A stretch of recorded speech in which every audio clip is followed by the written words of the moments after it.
ST में Pinky SRT का मामला आया था। जानते हैं आप लोग, कितने लोग जानते हैं पिंकी एसआरटी के मामले को? मध्य प्रदेश का मामला है। किसी को पता है साथियों? हमारी महिलाएं ध्यान से सुनेंगी, हमारे समाज की जो बहनें यहाँ पर बैठे हुई है वो ध्यान से सुनेंगी। आज से 2 साल पहले मध्य प्रदेश व्यावसायिक परीक्षा मंडल के माध्यम से या पीएससी के माध्यम से जो प्रोफेसर की भर्ती ली थी, उसमें वर्टिकल रिजर्वेशन और हॉरिजॉन्टल रिजर्वेशन का एक मुद्दा आया, जिसमें जो हमारी एससी, एसटी और ओबीसी वर्ग की जो महिलाएं हैं वो यूआर के सीट में मुफ्त सीट में क्वालिफाई की। तो जब वो उन्होंने मुफ्त सीट ले लिया था हमारे एससी, एसटी और ओबीसी, खास करके एससी और ओबीसी महिला ने, मतलब यूआर में चयन हो गया था। तो जो असमानता के पक्षधर लोग हैं उनकी पेट में पीड़ा हो गई और वो लोग ये संविधान के आर्टिकल 64 का वर्टिकल रिजर्वेशन का हॉरिजॉन्टल में जो व्याख्या निकाले कि जो एससी वर्ग की महिलाएं हैं, ओबीसी वर्ग की महिलाएं हैं, वो केवल उनके वर्ग में प्रतिनिधित्व करेगी। और जो एमपीपीएससी ने जो रिजल्ट निकाला था उसको हाई कोर्ट में क्वेश्चन कर दिया था। तो हम लोग भी एमपी के साथियों से जुड़े हुए हैं। जब यह मामला हम लोगों को साप्ताहिक वेबिनार में आया तो हमने यूआर की परिभाषा को लोगों के बीच रखी और एमपी के साथियों को सुप्रीम कोर्ट जाने का सलाह दिया। और उसमें सुप्रीम कोर्ट ने ये हमारे एससी और ओबीसी वर्ग की महिलाओं को जो यूआर में स्थान मिला था उसको बरकरार रखा और हाई कोर्ट में लताड़ लगाया था, मध्य प्रदेश हाई कोर्ट, कि यूआर किसी की बकौती नहीं है। हम अपने योग्यता और हुनर के दम पर यूआर को जा सकते हैं। और जो महिलाएं हैं हॉरिजॉन्टल रिजर्वेशन में 30% आर्टिकल 15 में हमारी महिलाओं को अधिकार देना ही है, लेकिन यदि हमारे समाज की महिलाएं अच्छा परफॉर्मेंस करती है तो मुफ्त में भी जा सकती है, क्योंकि जो वैकेंसी होती है वो पुरुष के लिए आरक्षित नहीं होती है। मुफ्त जो यूआर सीटें हैं हमारी महिलाएं ऊपर भी जा सकती है और 30% आर्टिकल 15(3) के तहत उसको विशेष प्रतिनिधित्व देने होंगे। और सुप्रीम कोर्ट ने हाई कोर्ट के फैसले को स्थगन दिया तो पुनः हमारे एससी और ओबीसी वर्ग के जो महिलाएं हमारी बहनें हैं यूआर में प्रोफेसरशिप में आज नौकरी कर रही है।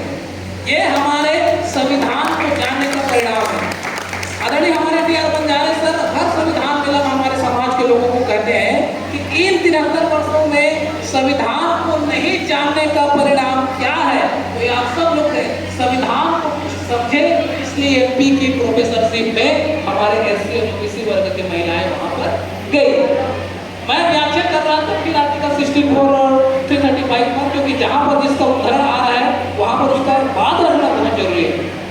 साथियों 1993 में जब इंदिरा गांधी का केस आया, जब मंडल कमीशन में 27% की अनुशंसा की गई, क्या ये कॉन्स्टिट्यूशनल है या अनकॉन्स्टिट्यूशनल है, क्या ये संवैधानिक है या नहीं है। जब इसकी व्याख्या शुरू हुई साथियों तो देखिए किस तरह से फैसला आया। मामला था ओबीसी रिजर्वेशन का, लेकिन 64 की इसमें विस्तृत व्याख्या हुई साथियों। 1951 से लेकर 1992 तक आर्टिकल 64 के तहत सीधी भर्ती और पदोन्नति दोनों में एससी, एसटी, ओबीसी वर्गों को रिप्रेजेंटेशन मिलता आ रहा। जैसे ही इंदिरा गांधी का केस आया उस समय 3 बड़े फैसले सुप्रीम कोर्ट ने दिए। पहला ये कहा, जो 1963 में एम.आर. बालाजी वाले मामले में कहा था कि भाई 50% से ज्यादा एससी, एसटी, ओबीसी को प्रतिनिधित्व नहीं होना चाहिए, इसकी विस्तृत व्याख्या की गई और 1993 में यह व्याख्या हुई कि आप 50% के सीमा को नहीं पार कर सकते, चाहे आपकी जनसंख्या 85% क्यों ना हो। लेकिन एससी, एसटी के लिए जनसंख्या के अनुपात में भागीदारी देना मैंडेटरी है और ओबीसी के लिए मेंटेन करना है। तो जिस राज्य में एससी, एसटी की जनसंख्या कम है वहां तो ओबीसी को 27% मिल गया, लेकिन मध्य प्रदेश और छत्तीसगढ़ ऐसा राज्य है जहां एससी, एसटी ही 44-45% है, तो यहाँ पर आप 37% कैसे दे पाओगे ओबीसी को। तो यहाँ पर हमारे जो ओबीसी वर्ग की जो आंदोलन की धार थी कम हो गई, क्योंकि इंदिरा गांधी केस में ये मेजर जजमेंट आ गया कि भैया 50% नहीं दे सकते तो कैसे करेंगे। सेंट्रल में 16% एससी, 7.5% एसटी और बचे जो 27% 50% में ओबीसी। लेकिन वहां पे एक और व्याख्या हुई कि जी 1951 का जो गवर्नमेंट ऑर्डर है और उसका विस्तृत व्याख्या 1954 में हुई, उसके तहत आप जनजाति को पदोन्नति में आरक्षण नहीं दे सकते।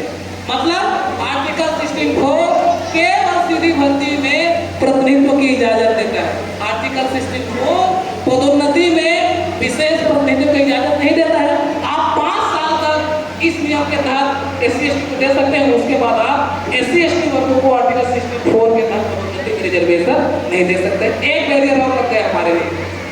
एक और बैरियर आ गया कि 50% पद में जो SC ST के भरे गए नहीं पद है, जिसको हम बैकलॉग कहते हैं, इसको भी शामिल किया जाएगा।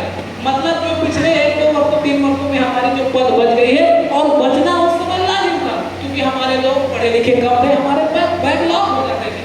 तो यह अधिकार भी 1993 में खत्म हो गया। तो आप लोगों को मैं फिर से याद दिलाना चाहूंगा साथियों, उस समय हमारे देश में बहुत बड़ी राजनीतिक उथल-पुथल थी।